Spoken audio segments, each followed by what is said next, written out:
എല്ലാവർക്കും J garden ലീവ്സിന്റെ പുതിയൊരു വീഡിയോയിലേക്ക് സ്വാഗതം. ഇന്ന് ഞാൻ നിങ്ങളെ പരിചയപ്പെടുത്തുന്നത്, ഞാനിത് മുൻപ് കാണിച്ചിട്ടുണ്ട്, നമ്മുടെ ക്യാബേജും കോളിഫ്ലവറും പോട്രയിൽ നമ്മൾ വിത്ത് പാകി മുളപ്പിച്ച് നിർത്തിയിരിക്കുന്നത്. ഇത് നമ്മളിപ്പോൾ പറിച്ച് നടാനായിട്ടും ആയിട്ടില്ല. ഇതിപ്പോൾ 2 പ്രായമായതേ ഉള്ളൂ. ഇതൊരു 4 പ്രായമാകുമ്പോഴാണ് നമ്മളിത് പറിച്ച് ഗ്രോ ബാഗിലൊക്കെ മാറ്റി നടുന്നത്.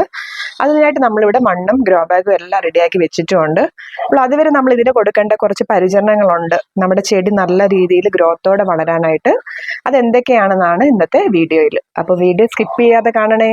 ചെടി ഇതുപോലെ 2 പ്രായമായി കഴിയുമ്പോൾ നമുക്ക് വീട്ടിൽ തയ്യാറാക്കിയ ഫിഷമിൻ ആസിഡ് എല്ലാവർക്കും അറിയാലോ. അറിയാത്തവരുണ്ടെങ്കിൽ നമ്മുടെ ചാനലൊന്ന് സബ്സ്ക്രൈബ് ചെയ്ത് കണ്ടു നോക്കി അതുപോലെ തയ്യാറാക്കാനായിട്ട് ശ്രമിക്കുക. ഈ ഫിഷമിൻ ആസിഡ് നമുക്ക് ഇതിനകത്ത് ആഴ്ചയിൽ ഒരു ദിവസം സ്പ്രേ ചെയ്ത് കൊടുക്കുന്നത് വളരെ നല്ലതാണ്. ചെടിയുടെ വളർച്ചയ്ക്കും അതുപോലെ കീടങ്ങൾ വരാതിരിക്കാനും എല്ലാം ഇത് സഹായമാകും. ഇതെങ്ങനെ തയ്യാറാക്കിയെന്ന് നോക്കിയാലോ.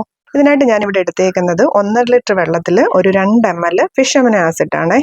വെള്ളം കുറച്ചായിട്ട് ഉപയോഗിക്കരുത്, നമ്മൾ നല്ലപോലെ ഡൈല്യൂട്ട് ചെയ്ത് വേണം ഈ തൈകൾക്കൊക്കെ ഇത് ഉപയോഗിക്കാനായിട്ട് ശ്രദ്ധിക്കണം.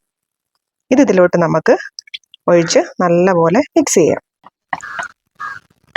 ഇത് നല്ലപോലെ മിക്സ് ചെയ്തിട്ട് നമുക്കൊരു സ്പ്രേയറിൽ ഒഴിച്ചിട്ട് ആഴ്ചയിൽ ഒരു ദിവസം സ്പ്രേ ചെയ്ത് കൊടുക്കുന്നത് വളരെ നല്ലതാണ്.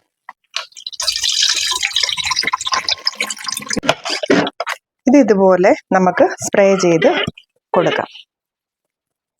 ചെടി അതുപോലെ പോട്ടയിൽ ഇരിക്കുമ്പോൾ അധികം വെള്ളം ചുവട്ടിൽ കെട്ടി നിൽക്കാതിരിക്കാനായിട്ട് ശ്രദ്ധിക്കണം. കഴിവതും വെള്ളം സ്പ്രേ ചെയ്ത് കൊടുക്കാനായിട്ട് ശ്രദ്ധിക്കുക. നമ്മൾ ഡയറക്റ്റ് വെള്ളം എടുത്ത് ഒഴിക്കുമ്പോൾ ഈ ചെടി ഒടിഞ്ഞു പോകാനൊക്കെ സാധ്യതയുണ്ട്. അതുപോലെ തന്നെ അധികം വെള്ളമായാൽ ഇതിൻ്റെ ചുവട്ടിൽ കെട്ടി നിന്ന് ഈ ചെടി ചീഞ്ഞു പോകാനും സാധ്യതയുണ്ട്. അതുപോലെ തന്നെ നമുക്ക് ഈ ചെടിയുടെ മൂട് ചീയലിൽ വരാതിരിക്കാൻ വേണ്ടിയിട്ട് 1 ലിറ്റർ വെള്ളത്തിൽ 20 ഗ്രാം സ്യൂഡോമോണസ് ഇടയ്ക്ക് സ്പ്രേ ചെയ്ത് കൊടുക്കുന്നതും വളരെ നല്ലതാണ്. അത് പൊടിയാണെങ്കിലാണ് 20 ഗ്രാം, അല്ലാതെ നമുക്ക് ലിക്വിഡായിട്ട് കിട്ടുവാണെങ്കിൽ 5 ml 1 ലിറ്റർ വെള്ളത്തിൽ ഡൈല്യൂട്ട് ചെയ്ത് സ്പ്രേ ചെയ്ത് കൊടുക്കുന്നതും വളരെ നല്ലതാണ്. നിങ്ങൾക്ക് എല്ലാവർക്കും ഈ പോട്രയിൽ നമ്മൾ തൈകൾക്ക് കൊടുത്ത പരിചരണ രീതികളെല്ലാം ഇഷ്ടമായോ? വീഡിയോ ഇഷ്ടമായോ തീർച്ചയായിട്ടും ലൈക്ക് ചെയ്യുക, ഷെയർ ചെയ്യുക, സബ്സ്ക്രൈബ് ചെയ്യുക, ബെല്ലൈക്കൺ ഓൺ ആക്കി ഇടുക. അപ്പോൾ ഇതുപോലുള്ള നല്ല നല്ല വീഡിയോസ് നിങ്ങൾക്ക് ലഭിക്കുന്നതായിരിക്കും. അടുത്ത വീഡിയോയിൽ കാണാം.